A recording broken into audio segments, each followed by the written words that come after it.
Crypto currencies India में legal नहीं होने वाली, इनको लीगल टेंडर तो नहीं माना जाएगा। 30% टैक्स लगेगा, इतना भी काफी है। लेकिन आज जो हमारे आरबीआई के गवर्नर है शक्तिकांत दास, उन्होंने बोला है तो वो हमारे लिए बहुत ही टोटली ऑपोजिट है, क्योंकि इन्होंने कहा है कि ये हमारे लिए बहुत बड़ा थ्रेट है पूरे मैक्रो इकोनॉमी के लिए, इवन फाइनेंशियल स्टेबिलिटी के लिए। और ये स्टेटमेंट पहली बार नहीं आई है, पिछले करीब 1 साल के अंदर भी हम कई बार सुन चुके हैं, जिसकी वजह से अभी फिर से एक डर पैदा हो चुका है क्रिप्टो इन्वेस्टर्स में इंडिया में। तो ये सब कुछ हम डिस्कस करेंगे। लेकिन आपका क्या मानना है, क्या क्रिप्टो करेंसीज का इस तरीके से बार बार कोई ना कोई गलत स्टेटमेंट आना सही है, या फिर एक रेगुलेशन आ जानी चाहिए कि एक बिल आएगा, एक रेगुलेशन आए, जिसके बाद क्या है कि ऐसे बार बार ऐसी स्टेटमेंट्स नहीं आएंगी। स्टेटमेंट्स ना आने की वजह से जो एक पैनिक का माहौल जो क्रिएट हो रहा है पूरे इंडिया में, वो खत्म हो जाएगा। तो अपनी राय नीचे अभी से कमेंट जरूर कर देना। एंड बाकी के अपडेट्स मैं टेलीग्राम के ऊपर शेयर कर रहा हूं, वॉलफीड ऑफिशियल आप सर्च कर सकते हैं, या फिर आपको लिंक मिल जाएगा डिस्क्रिप्शन में। लेकिन अगर हमारे चैनल पे पहली बार आए तो अभी से वॉलफीड चैनल को सब्सक्राइब करके बेल आइकन दबा लीजिए और वीडियो को भी लाइक कर दो, ताकि आप तक सारे नोटिफिकेशन सबसे पहले पहुंचे।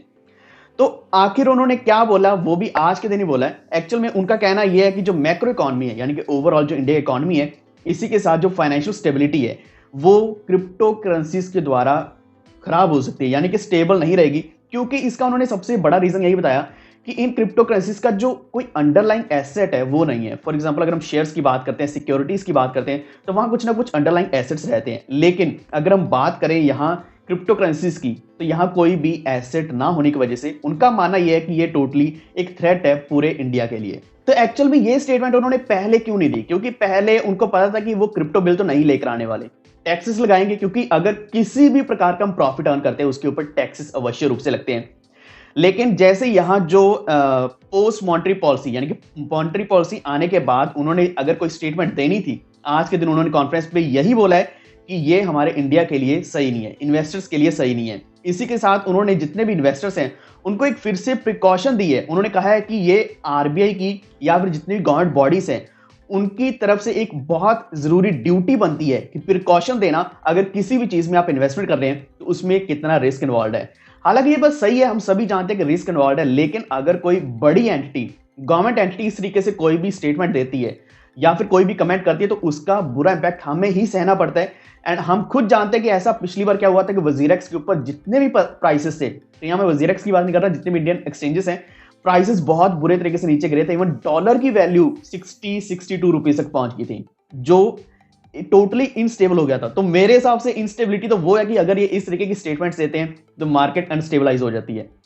इसी के साथ उन्होंने डिजिटल रूपी के बारे में बात कही है कि डिजिटल रूपी आएगा, लेकिन वो बिल्कुल फिजिकल रूपी की तरह ही होने वाला है, यानी कि ट्रांजैक्शंस के लिए यूज किया जाएगा, डिजिटली यूज किया जाएगा, लेकिन उसमें कोई बहुत बड़ी चीज या फिर कुछ डिफरेंट नहीं होने वाला। It will be just like Indian rupee जो हम अभी भी यूज कर रहे हैं। और इसका उन्होंने अभी तक भी कोई फाइनल डेट नहीं बताई है, सिर्फ इतना बताया कि 2022 और 23 के बीच में ये सीबीडीसी आ जाएगा। लेकिन मेरा मानना यह है कि अभी इतना जल्द पॉसिबल नहीं है। अगर हम चाइना की बात करें तो उन्होंने ECNY अभी अपना निकाला है, तो यूएस भी मानता है कि वो एक बड़ा एक थ्रेट है यूएस के लिए भी, इवन डॉलर के लिए भी, डॉलर की स्टेबिलिटी के लिए भी। तो सीबीडीसी एक कहीं लॉन्च हो रहा है और थ्रेट पूरे वर्ल्ड में पड़ रहा है। बिल्कुल वैसे इंडिया में भी ऐसे कई सारी प्रॉब्लम्स आने वाली हैं कि अगर ये अपना खुद का सीबीडीसी लाने की कोशिश करेंगे तो इसको रोकने की कोशिश करी जाएगी या फिर इसको यूज करने की क्षमता नहीं दी जाएगी। क्योंकि क्या है कि इसके द्वारा ऑनलाइन पेमेंट्स के साथ साथ क्रॉस बॉर्डर पेमेंट्स भी होने वाले, क्योंकि ECNY की अगर हम बात करते हैं जो चाइना का है, तो वो क्रॉस बॉर्डर्स के लिए भी यूज किया जाएगा, उन्होंने खुद बोला चाइना ने। लेकिन अगर इसको यूज किया जाएगा तो गवर्नमेंट शायद इस चीज को मुनासिफ नहीं समझेगी। एक और चीज उन्होंने बताई है कि अगर सीबीडीसी की बात करें तो बिल्कुल वैसी रुपीज है जो आप अपने नॉर्मल वॉलेट में रखते हैं, बस ये इतना सा कि ये डिजिटल वॉलेट में आप रखोगे तो यहाँ कोई खास फर्क नहीं पड़ने वाला। आरबीआई के लिए बिल्कुल वैसे ही रहने वाला है, जैसे वो पहले इशू करता है तो अभी भी वैसे ही करेगा, तो इसकी भी उसी तरीके से लायबिलिटी रहने वाली है। एक चीज उन्होंने बताया कि क्रिप्टो करेंसीज जो है, वो जितनी प्राइवेट क्रिप्टो करेंसीज हैं वो थ्रेट है, मतलब उन प्रोडक्ट्स को या फिर जो भी क्रिप्टो करेंसीज प्राइवेटली फॉर्म करेंगी है वो रिस्क है, वो हमेशा थ्रेट है। तो इनको अभी भी आरबीआई या फिर गवर्नमेंट एक्सेप्ट नहीं करने वाली। अगर ऐसी स्टेटमेंट कोई और बोलता तो शायद चल जाता, लेकिन आरबीआई के गवर्नर ऐसा खुद बोल रहे हैं, तो इसका ओवरऑल मतलब यही है कि एक्सेप्ट नहीं किया जा रहा। लेकिन सीबीडीसी की बात करें तो उनका मानना है कि इससे क्या है कि एफिशिएंसी बढ़ जाएगी, जो चीपर करेंसी मैनेजमेंट सिस्टम बन जाएगा, ट्रांजैक्शंस को इजीली ट्रैक किया जाएगा, इसी के साथ ब्लॉकचेन के ऊपर रन किया जाएगा, तो टेक्नोलॉजी यहां और भी ज्यादा एडवांस यूज करी जाएगी, जो अगेन इंडिया के लिए एक अच्छी बात है। लेकिन डेट अभी भी कोई भी रिवील नहीं करी गई है कि ये 2022-23 के अंदर ही होगा।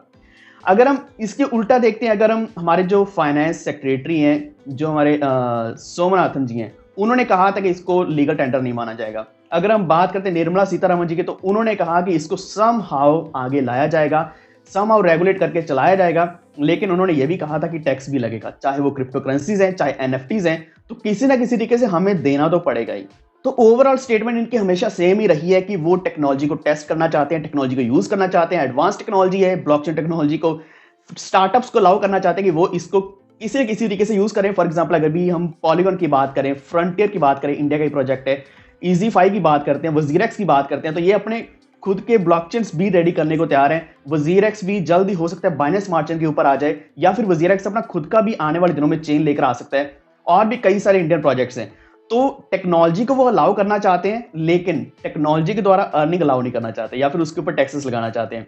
तो इतना ही आज के बारे में अपडेट है, और भी कई सारी डिटेल्स हैं जो मैं अभी यहाँ डीप में नहीं जा रहा, वो मैं डिस्कस करूंगा आपके साथ टेलीग्राम के ऊपर। वॉल्फ ट्रेड ऑफिशियल सर्च करके ज्वाइन कर लेना। तो नेक्स्ट वीडियो जल्दी मैं लेकर आ रहा हूं हमारे शिबा इनू के ऊपर, और ओवरऑल क्रिप्टो मार्केट की बहुत बड़ी अपडेट आ रही है, क्योंकि ये वीडियो हम लंबा नहीं खींचेंगे। तो अगर आपको जानकारी अच्छी लगी है, ये वैल्यूएबल लगी है, वीडियो को लाइक एंड शेयर जरूर कर देना। और आपकी क्या राय है इस स्टेटमेंट के बारे में जो हमारे आरबीआई के गवर्नर ने दी है, ये भी नीचे कमेंट कर देना। इसी के साथ हमारे चैनल को भी सब्सक्राइब करके बेल आइकन दबा लीजिए, ताकि आप तक सारे नोटिफिकेशन सबसे पहले पहुंचे। धन्यवाद।